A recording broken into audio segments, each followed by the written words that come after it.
Buenas noches. Hubo un hombre llamado Galileo Galilei,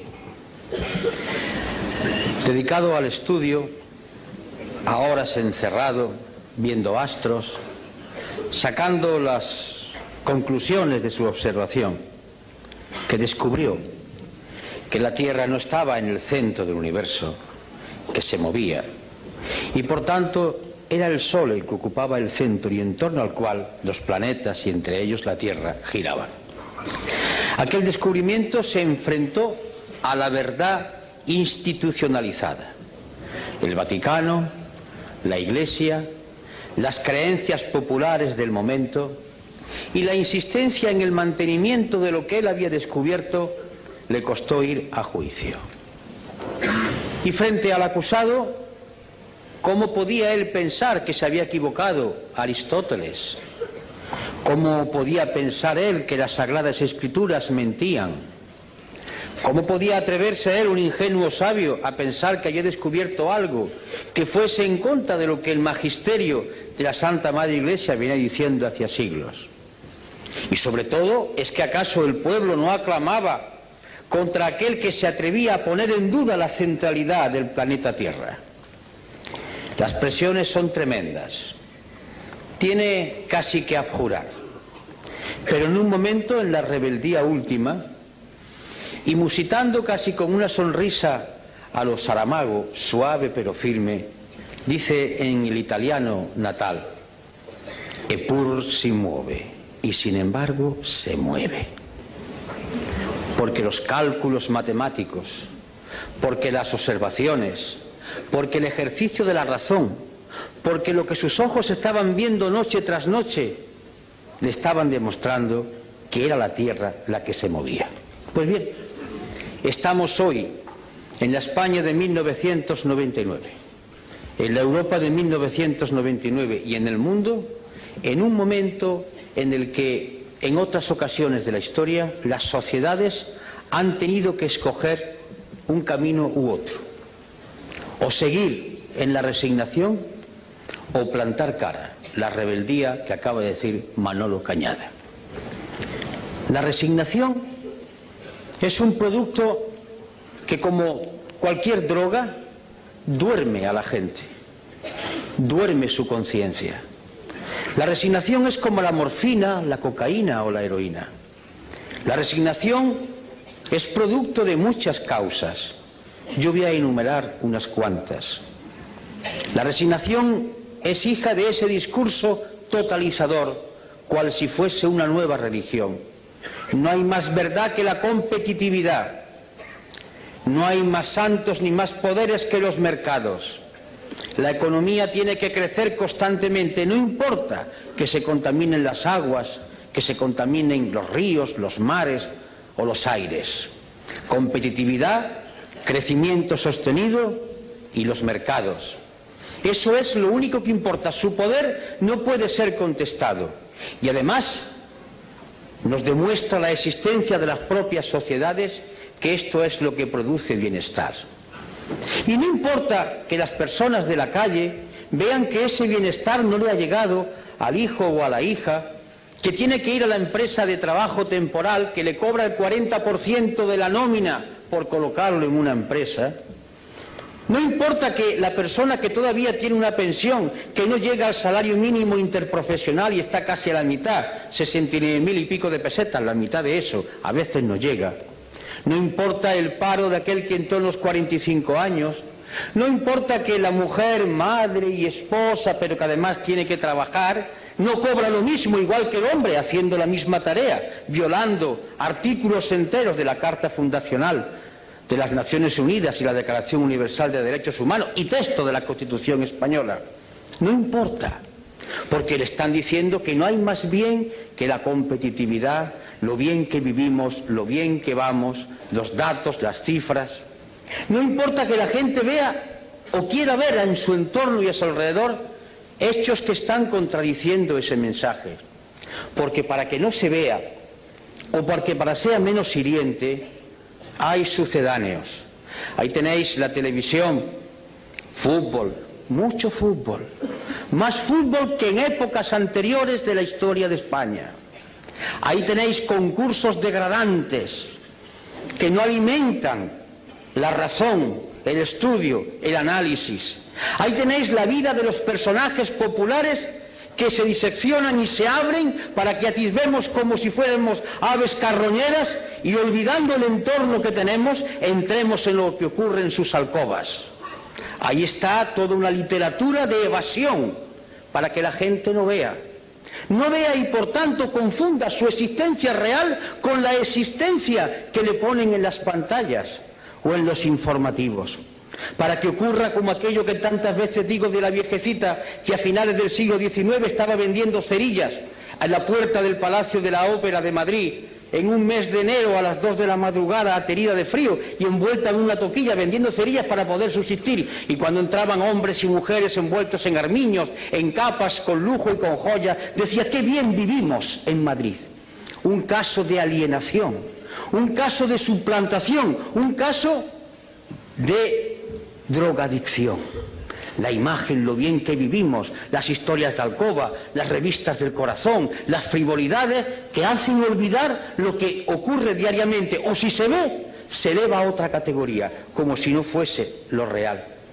Resignación, además, porque el discurso oficial, que baja desde muchos sitios, baja desde los poderes públicos, baja desde las sentencias de los tribunales, desde las cátedras, desde las clases de EGB, donde el maestro escuela va inyectando ya unas determinadas ideas, baja desde la televisión y de los medios de comunicación el discurso de que no hay otra salida, esto es lo único posible, y si no, fijaros, estamos mal, pero peor estaban en el muro de Berlín. Y cuando ya se acude a hablar del muro de Berlín es porque no se tienen razones, y hay que decir: mira qué mal fueron aquellos, porque es la única justificación. Resignación, porque los pueblos, cuando tienen problemas, no son rebeldes. El que tiene que comer todos los días no puede permitirse el lujo de perder por un acto de rebeldía el puesto de trabajo.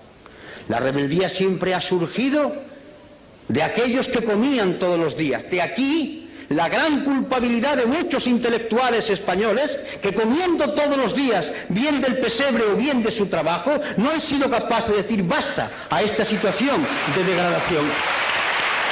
De ahí una resignación que nace de la evidencia diaria del paro, que es cierto, de ese paro que dicen que se reduce porque la estadística dice que cuando una persona trabaja 2 horas a la semana ya no está parado. Una disminución estadística de los empleos a tiempo parcial, de las horas extraordinarias que se imponen pero que no se cobran, de la angustia si mañana poder trabajar. Eso es resignación. Resignación que cae sobre un pueblo que se da cuenta, además, o no se da cuenta porque no le gusta o no quiere verlo o no dejan verlo, que estamos yendo hacia atrás, que estamos llegando a cotas propias del siglo XIX, que aquella seguridad social para todos, que el tema del subsidio de desempleo va bajando continuamente en contra de la Declaración Universal de los Derechos Humanos o de la propia Constitución. Resignación que surge de la culpabilidad del propio parado. Uno de los éxitos, entre comillas, del sistema americano es conseguir que el pobre, que el miserable se sienta culpable de su situación. Es la filosofía calvinista, hija del protestantismo. Tú eres culpable de tu situación, no has sido capaz de triunfar. Esa es la filosofía de la sociedad americana. Y si no has triunfado es porque tú eres el responsable. Esta sociedad da oportunidades a todo el mundo. Si tú no has podido hacerlo así, tú eres el culpable. Y entonces el oprimido, el pobrecito, el esclavo se echa en la responsabilidad de su situación. Es perfecto el dominio del poder. Un dominio del poder que ya no se basa en la fuerza, en la coacción, en la utilización de la Guardia Civil o del Ejército. Se basa en un dominio mucho más terrible, más duro, el dominio de la mente. Ese opio que cae desde los aparatos de televisor, ese opio que cae desde la sentencia de los tribunales, desde los discursos políticos, que va empapando la mentalidad de la gente y va diciendo calla, calla, calla, porque si no callas puede ser peor.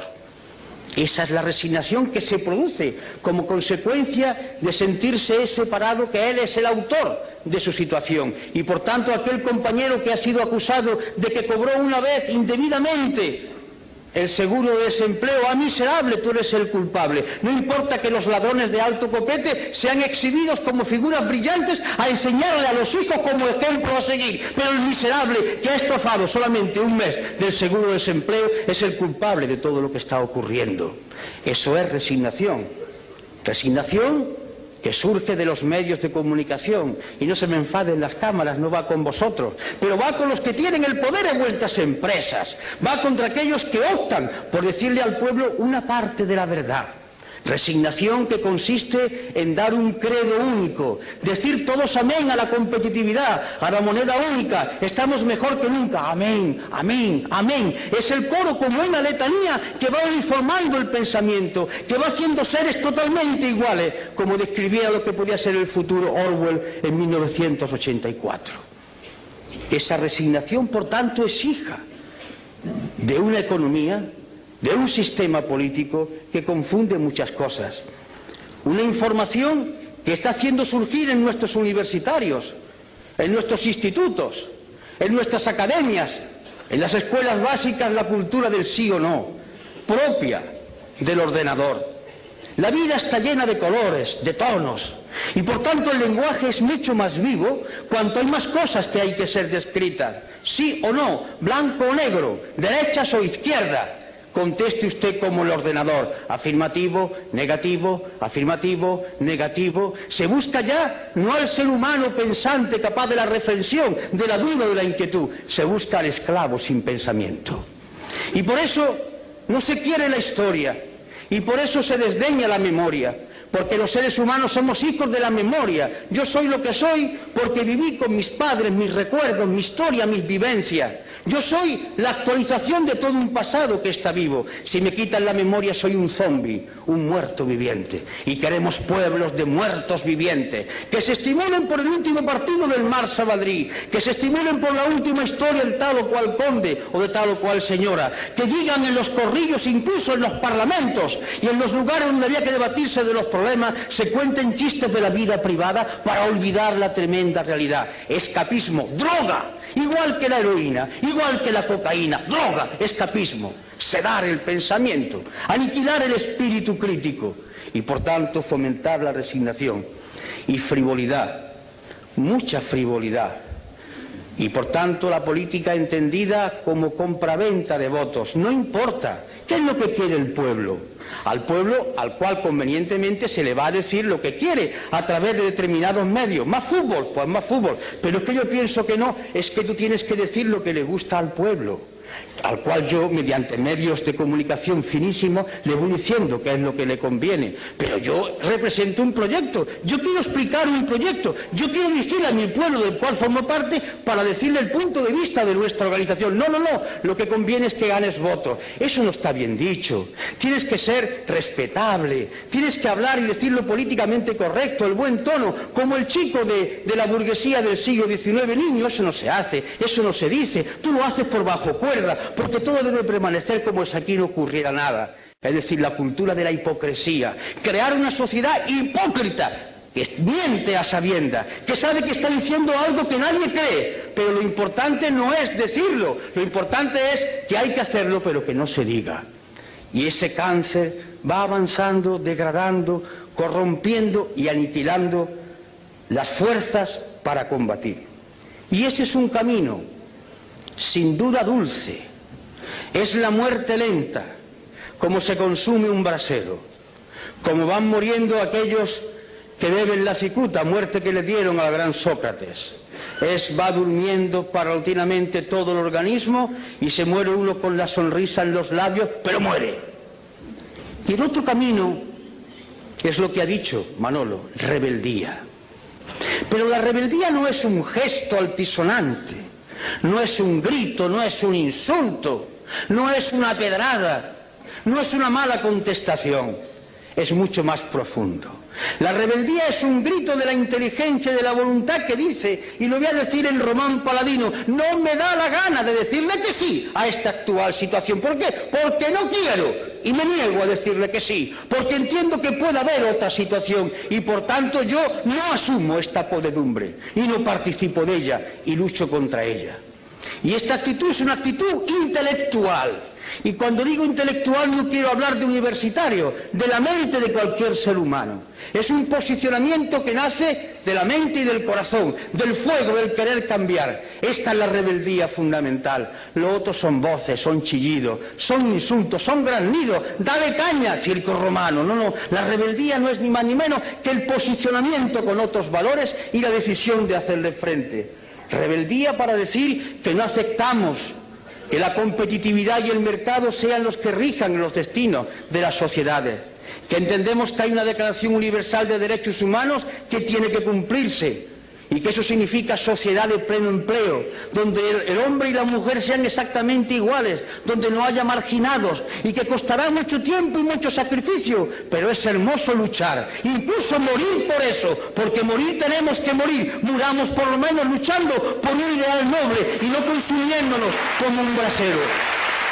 Y significa esa rebeldía fundacional en cuanto a entidad humana, significa defender con esa suave ironía, con esa tranquilidad que el maestro Saramago hace, porque es una gloria verlo contestar a los periodistas con esa suave ironía, con esa tremenda dureza de fondo, pero flexibilidad en el lenguaje. Significa defender que hay valores que deben ser mantenidos, el hermoso valor de la igualdad. Como decía uno, la sangre es roja y todos la tenemos roja, no hay sangre azul. Y además, como decía otro, todos los corazones, salvo alguna excepción, están en la izquierda. Por tanto, esa igualdad que hace que los seres humanos nazcan de la misma manera. Una igualdad esencial, no igualitarismo, y por tanto dignidad de la persona por ser lo que es, persona. Y junto a la igualdad, la libertad. Pero hablar de libertad es algo muy grande, porque libertad es asumir que se tiene la conciencia libre, que no es lo mismo que libertad de conciencia. La conciencia libre significa que yo puedo decidir si yo tengo todos los elementos para formular mi decisión. Estoy bien informado, estoy bien formado, me alimento todos los días, tengo un techo donde guarecerme, tengo una ropa que ponerme y una vez que tengo mis necesidades más elementales satisfechas, yo puedo empezar a pensar para ser un hombre libre. Porque si yo tengo que buscar el trabajo trampeando como sea, poniéndome en la cola del paro, vendiéndome por 4 perlas porque tengo que comer los míos y yo no soy un hombre libre, aunque mañana me permitan que vaya a votar en las urnas. Yo voy movido por mi hambre, por mi necesidad de tener que venderme en cada momento para el trabajo. Y junto a la libertad, en sentido espléndido de la palabra, la justicia. Y no hablo de tribunales de justicia, hablo de eso tan sencillo de dar a cada uno lo suyo, que impere el derecho, que no haya distinciones, que todo el mundo sea medido por igual rasero, por el rasero de la ley. La justicia que consiste además en que se conforma una sociedad. La ley es la que puede hacer posible que conviva la gente en sociedad, mientras que la ley sea justa y se aplique con justicia a todos igual. Solidaridad.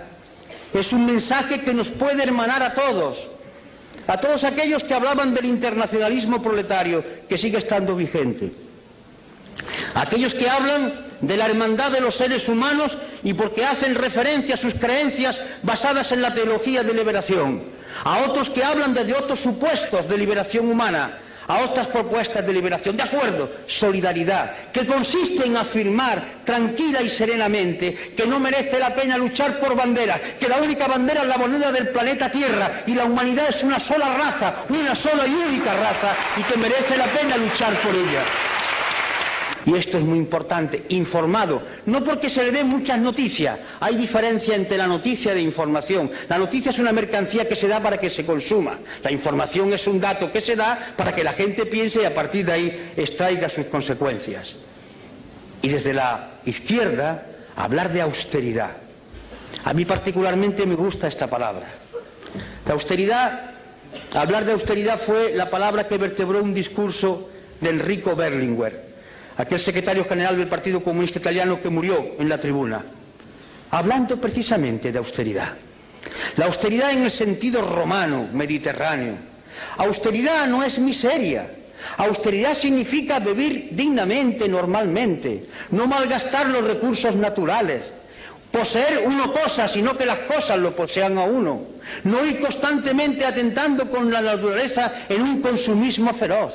Austeridad significa tiempo libre para discutir y dialogar con los demás, para jugar, para hacer posible el amor entre seres que se conocen, para convivir en la calle, en la plaza, en el ágora griega. Austeridad que significa que la mejor manera de vivir es tener relaciones con otro en el plano de igualdad, sintiéndose hombres y mujeres libres en una sociedad democrática. Austeridad que hace que nos miran a todos como seres humanos y no por nuestra capacidad de consumo. Yo me niego como ser humano que digan que soy un español que consume tantas salchichas o tantos coches al año. Eso no es la austeridad, eso es medir al ser humano por otro talante. Austeridad, que significa con otra palabra sobriedad, hablar de cosas concretas, hablar de cosas que son importantes, incluso cuando se utiliza el lenguaje para crear belleza, para hacer pensar, como nuestro premio Nobel, se utiliza el lenguaje desde la sobriedad, porque las palabras, cayendo en cascada, uniéndose, recreándose constantemente, hacen pensar, hacen concebir nuevas ideas, humanizan. Esa es la austeridad y esa es la sobriedad. Y a partir de ahí es cuando comienza el discurso y la propuesta, la sociedad de pleno empleo, el desarrollo sostenible, el reparto del trabajo, es decir, el discurso rojo, verde, violeta, el discurso de la paz. Paz. Y la paz no es la ausencia de guerra. La paz, por ejemplo, es que el día 9 estemos llenando Rota, porque quieren transformar la base militar en una superbase, violando el punto tercero de lo que acordó el pueblo español en el referéndum en 1986. La paz significa que mañana 1.200 hombres y aviones españoles que cuestan un dinero no puedan entrar en la antigua Yugoslavia, porque no han sido consultados las Cortes Generales y porque se ha violado nuevamente el artículo 62 de la Constitución. Significa, por tanto, hablar de paz, paz como justicia, como entendimiento entre seres iguales que son capaces de razonar. Y bien, los mecanismos son los de siempre. La movilización.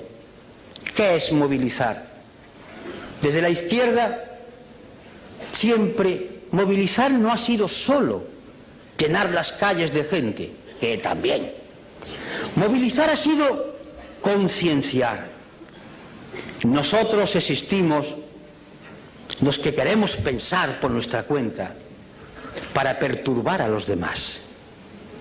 Si hay aquí algún creyente, me dirijo a él o a ella, para recordarle la frase que hoy explicaba yo en la universidad cuando una persona, un compañero que era representante, parece, de la teología de la liberación, me preguntaba, y le recordaba yo un pasaje del Evangelio, de mi época pasada, soy conocedor. Decía, mirad, una de las cosas que figura en el Evangelio es cuando le preguntan a Jesús de Galilea, ¿tú que has venido aquí a traer la paz? Dice, yo no, he venido a traer la guerra. ¿Y qué quería decir? He venido a concienciar, a perturbar.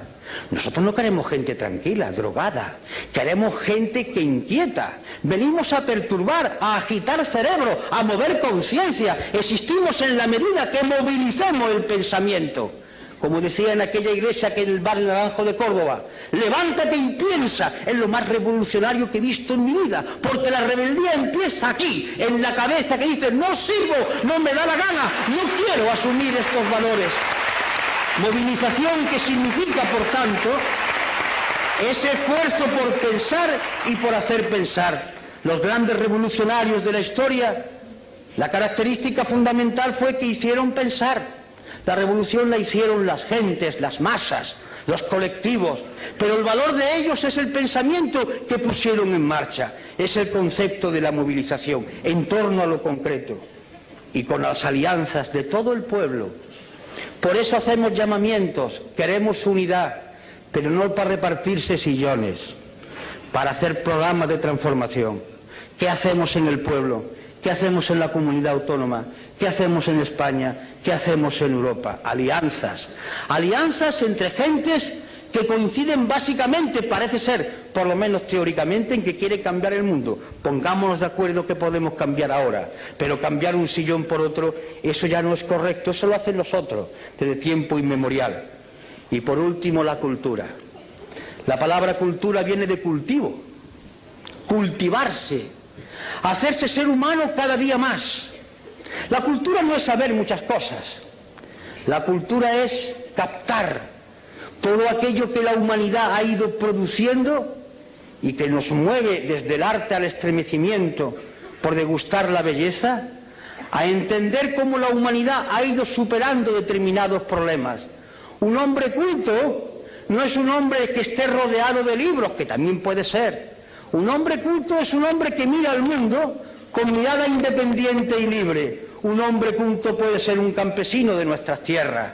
Cuando revina, palabra que utilizan en mi tierra, está pensando, pero sabe calcular las cosas, piensa como quiere, es un hombre que tiene un tipo de cultura. Y ese hombre que a lo mejor no sabe leer, le puede dar la mano a otro culto de la universidad, que sabe más cosas, pero está en la onda de la cultura, porque ambos confluyen desde su sentido de hombres libres con capacidad para pensar. Y en fin, en el acto de hoy, donde ahora va a tomar la palabra el maestro Saramago, y dicho con todo cariño, en el sentido de ejercicio de sencillez y de hondura, la voz de Izquierda Unida esta noche no ha hablado de programas, ni Manolo ni yo. Hemos hablado, y os lo confieso, de lo que nos mueve a nosotros, a él, a mí, a José y a los demás compañeros y compañeras. No sé lo que ocurrirá en los próximos meses o en los próximos años, pero la decisión de mantener este discurso es firme por nuestra parte. La vamos a seguir manteniendo, no lo pensamos cambiar.